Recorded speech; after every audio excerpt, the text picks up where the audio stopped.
శ్రీగురుభ్యో నమః. నమో దేవ్యై మహాదేవ్యై శివాయై సతతం నమః. నమః ప్రకృత్యై భద్రాయై నియతా ప్రణతాస్మతాం. శృతిస్మృతిపురాణానాం ఆలయం కరుణాలయం. నమామి భగవత్పాదం శంకరం లోకశంకరం. ఇప్పుడు మనం 86వ లహరిలో ప్రవేశిస్తున్నాం. ముందుగా అంబాష్టకంలో చతుర్థ శ్లోకం. అంబారౌద్రిణి భద్రగాళి బగడ జ్వాలాముఖీ వైష్ణవీ బ్రహ్మాణి త్రిపురాంతకీ స్వరనుత దేదీప్యమానోజ్వల చాముండాశ్రితరక్షపోషజననీ దాక్షాయణీ వల్లభ చిద్రూపా పరదేవత భగవతి శ్రీరాజరాజేశ్వరి. అంబా రౌద్రిణి రుద్రరూపిణి రాక్షస సంహారంలో భద్రకాళి బగళ జ్వాలాముఖి ఇవన్నీ రౌద్ర రూపాలు. వైష్ణవి బ్రహ్మాణి ఈ రెండు అనుగ్రహ రూపాలు. త్రిపురాంతకి రాక్షస సంహారిణి అమ్మవారు. సురనుత దేవతలందరూ స్తుతించారు. దేదీప్యమాన జ్వల అద్భుతమైన ప్రకాశమానంతో ఉన్నారు. చాముండ చండముండాసురుని సంహరించారు అమ్మవారు. ఆశ్రిత రక్షపోషజనని తనను ఆశ్రయం పొందినప్పుడు తను శరణు వేడిన వాళ్ళని రక్షిస్తారు అమ్మవారు. దాక్షాయణి దక్ష ప్రజాపతి యొక్క కుమార్తె. ఎవరు అమ్మవారు? దాక్షాయణీ వల్లభ దక్ష ప్రజాపతి యొక్క కుమార్తె నుండి పార్వతీదేవి. చిద్రూప జ్ఞానస్వరూపిణి పరదేవత భగవతి శ్రీరాజరాజేశ్వరి. ఇప్పుడు మనం 86వ లహరిలో ప్రవేశిస్తున్నాం. మృషాకృత్వా గోత్రస్ఖలనమథ వైలక్ష్యనమితం లలాటే భర్తారం చరణకమలే తాడయతుతే చిరాదంతశల్యం దహనకృతమున్మూలితవత తులాకోటిక్వాణై కిలికిలితమీశానరిపుణా. అద్భుతమైన శబ్దాలంకారం, అర్థాలంకారం కూడా.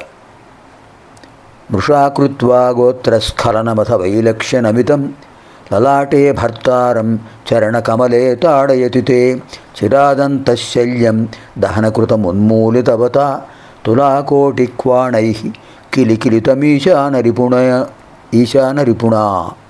కిలికిలితమీశానరిపుణా. ఓ జగన్మాత, గోత్రస్ఖలనం అంటే పేరు పెట్టి పిలవటం. అలా భార్యను పేరు పెట్టి పిలవకూడదని ఆయన ఏం చేస్తున్నారు? మృష వేళకోళంగా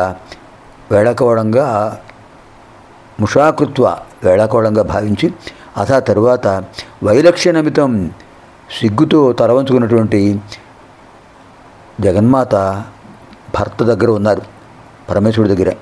అటువంటి నేను చూస్తున్నటువంటి భర్త తేని యొక్క చరణకమలే పద్మముల వంటి పాదమును అలాటే పాలభాగమునందు తాడయతి సతి స్పృశించినది కాగా దహనకృతం శివుడి 3వ కంటితో దహించబడినటువంటి అంతఃశల్యం హృదయ తాపాన్ని చిరాత్ చాలా కాలం వరకు ఉన్మూలితవత తొలగించుకున్నటువంటి ఈశానరిపుణ పరమేశ్వరుడికి శత్రువు అయినటువంటి మన్మధుడి చేత తులాకోటిక్వాణై ఆ అందెల యొక్క ధ్వనుల చేత కిలకిలా నవ్వబడినాయి.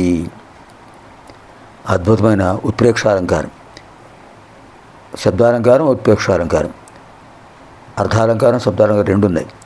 ఓ జగన్మాత, వేళాకోవడానికి నిన్ను మారు పేరుతో పిలిచి సిగ్గుతో పక్కనే ఉన్నటువంటి నీ పక్కన ఉన్న నీ భర్త పరమేశ్వరుడు నీ పాలభాగంలో శివుడు ఆయన పాలభాగం నుదుటి భాగాన్ని నీ పాదం స్పృశించగానే ఆ పాదంలో ఉన్నటువంటి 3వ కంటి మంట చేత తనే దహించబడి హృదయతాపాన్ని పొందుతున్న మన్మథుడు చిరకాలంగా తనకు అవమానం జరిగిందని, అది తొలగించబడింది అని నీ కాలి అందర ధ్వనుల చేత కిలకిలా నవ్వుతున్నాడేమో అనే భావం కనిపిస్తోంది.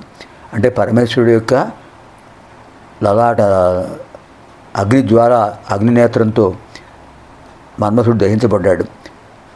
ఆ కోపం ఉంది పరమేశ్వరుడు తను దహించాడని. ఇప్పుడు ఈ పరమేశ్వరుడు తన లలాట నేత్రంతో కూడినటువంటి శిరస్సుతో అమ్మవారి పాదాన్ని స్పృశించాడు. అప్పుడు అమ్మవారి పాదాన్ని స్పృశించగానే ఆ మధ్య లలాట నేత్రం అగ్నిజ్వాల నేత్రం ఎలా అనిపించిందంటే మన్మథుడు నవ్వుతున్నట్టుగా అనిపించింది. నన్ను అవమానించాడు, దహించేశాడు. అలాంటి పరమేశ్వరుడు ఇప్పుడు పాదాలకు నమస్కారం చేస్తున్నాడు అమ్మవారికి. సంతోషంగా ఉంది అని నవ్వుతున్నట్టుగా ఆ కాళి అందిన ధ్వనులు వినిపించాయట. ఎంత అద్భుతమైన భావన. వృషాకృత్వా గోత్రస్ఖలనమథ వైలక్ష్య నమితం లలాటే భర్తారం చరణకమలే తాడయతితే చిరాదంతశల్యం దహనకృతమున్మూలితవత తులాకోటిక్వాణై కిలికిలితమీశానరిపుణా. పునర్మిలామः ఆగామి కార్యక్రమే.